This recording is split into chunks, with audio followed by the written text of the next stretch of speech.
I've been searching for words to describe the Texas flood, but I've realized I'm not in the best position to do that. The victims, those that have survived the monster of July 4th, can give a true account of the events that unfolded. Tragic, truly, it's painful, it's heartbreaking. We are told never to question God, but Lord, dear God,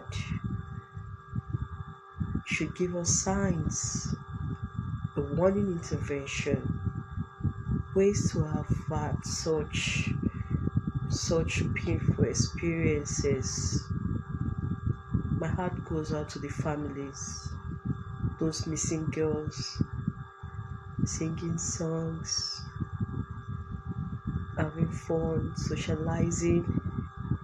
They never saw this coming, not in their wildest imagination.